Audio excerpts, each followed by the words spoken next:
Assalamu alaikum, que la paix soit sur vous, j'espère que vous allez tous bien. Aujourd'hui, on se retrouve pour aborder une chose qui m'est très chère, qui me semble essentielle, important, voire urgent.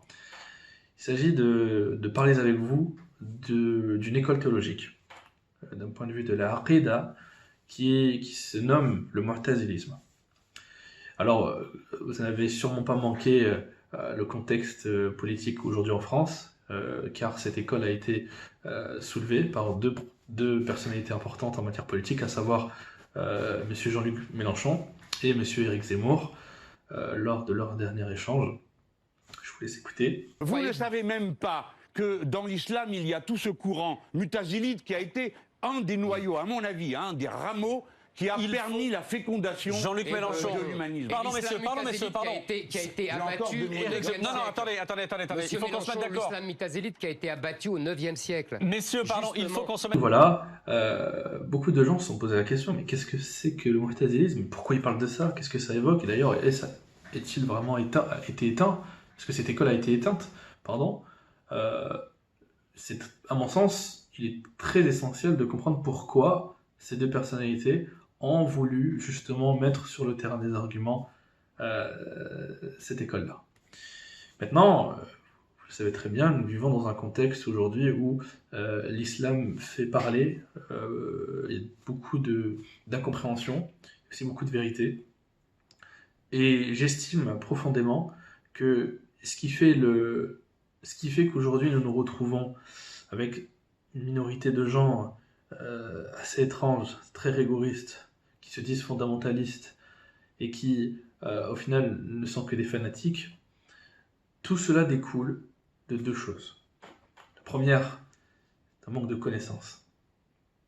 Et la deuxième, c'est sur les bases de mauvais fondements théologiques.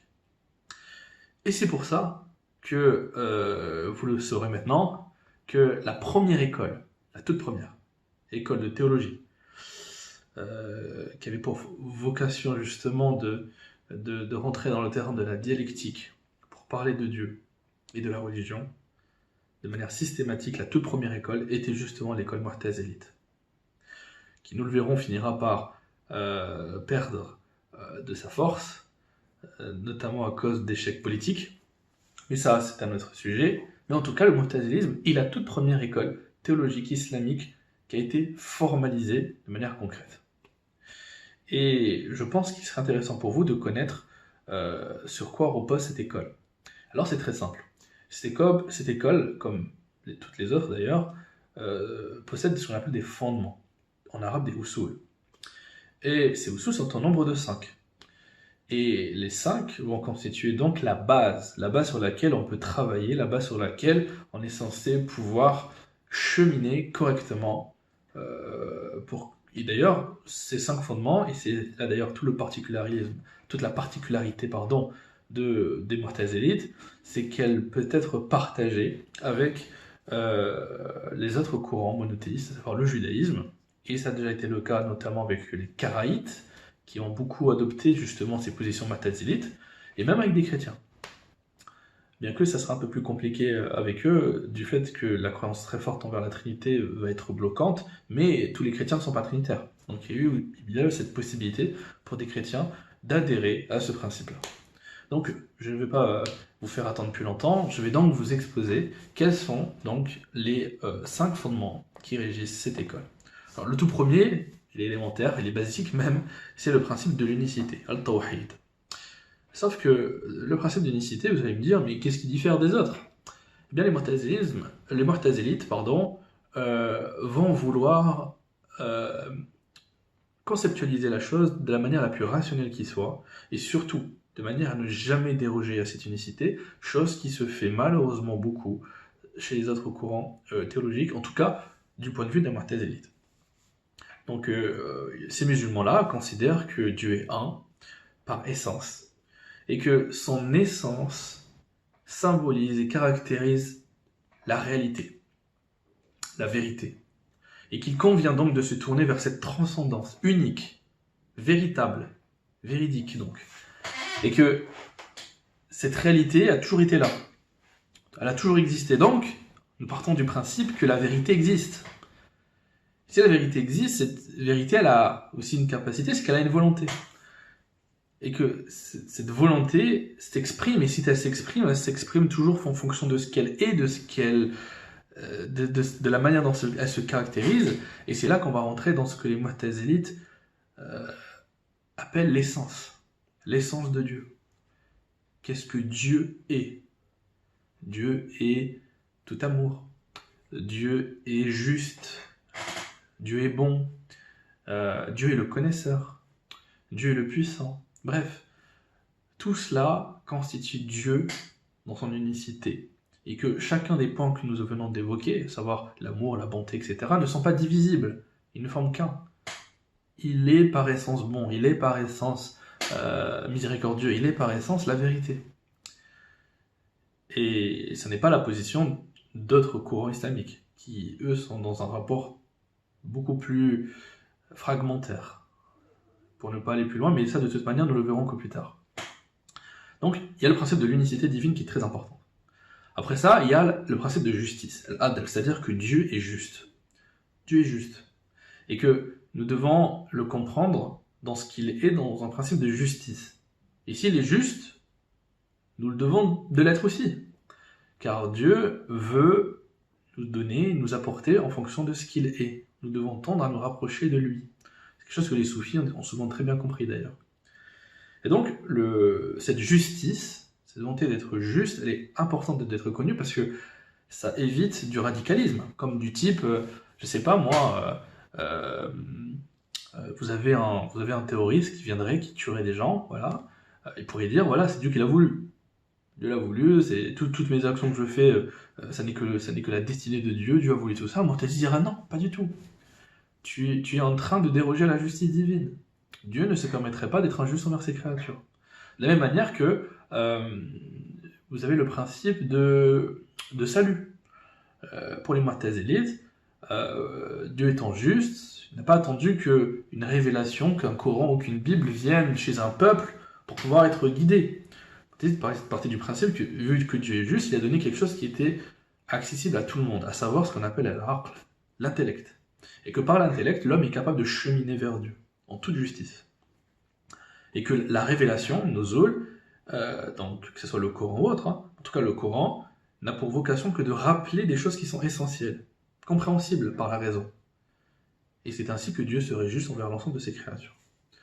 Le troisième point, c'est la promesse et la menace. C'est l'idée que nous sommes sur terre, nous sommes libres, de point de vue absolu, à faire le bien, à faire le mal, mais qu'il y a une promesse. C'est que déjà nous mourrons, donc notre temps ici est bref, et nous reviendrons vers Dieu, dans le cadre d'être récompensés, du fait que nous avons justement usé de notre vie de la meilleure manière qui soit, et châtiés dans la mesure où nous avons dérogé et nous avons été des criminels et des transgresseurs. Ensuite, il y a le principe de position intermédiaire. Position intermédiaire, c'est un concept qui a été notamment développé par Wassil ibn Atta, donc qui fait partie de la période des salafs, donc des tout premiers musulmans, et qui consistait à se demander, est-ce que lorsque je suis un croyant et que je commence à faire des actes d'iniquité, comme par exemple le fait de tuer quelqu'un, voilà, commettre un meurtre, ou bien encore de, je sais pas moi, commettre un adultère, voilà, faire des péchés qui sont extrêmement graves. Suis-je toujours un croyant? Les Mu'tazilites disent, être un croyant, c'est un acte de vertu. Nous sommes mu'min, fidèles à Dieu, dans ce qu'il nous dit, dans tout ce qu'il énonce comme étant bon. Si je m'éloigne de ça, je ne peux pas porter ce titre honorifique. Ce n'est pas possible. Mais en même temps, je ne peux pas être considéré comme quelqu'un qui ne croit pas en Dieu, ou qui est mécréant, ou qui rejette Dieu. Non. Je ne suis pas ça. Je suis entre les deux. Je suis quelqu'un vers qui je ne peux pas... Enfin, la personne en question qui commettrait cette iniquité, je ne peux pas le juger. Je ne connais pas ses intentions. Je ne sais pas si... je ne sens pas les cœurs. Voilà, tout simplement. Par conséquent, il a une position intermédiaire. Et il aura la possibilité d'en sortir s'il décide lui-même de faire ce qu'on appelle tauba, c'est-à-dire de revenir sur ses actes. De dire, voilà, j'ai pris conscience de mon erreur, et en homme responsable, je décide de changer. Donc je change de route, je reviens vers un chemin droit, ce qu'on appelle en arabe as-sirat al-mustaqim. Maintenant, il y avait les autres positions islamiques n'ont pas ça. Vous avez des musulmans, en dehors des mu'taziles, qui vont vous dire non, dès que je commets un péché, c'était les khawarij, vous sortez de l'islam, hop, vous devez limite être combattu. Alors, ils étaient rendus mécréants, bref, ça crée des grands problèmes.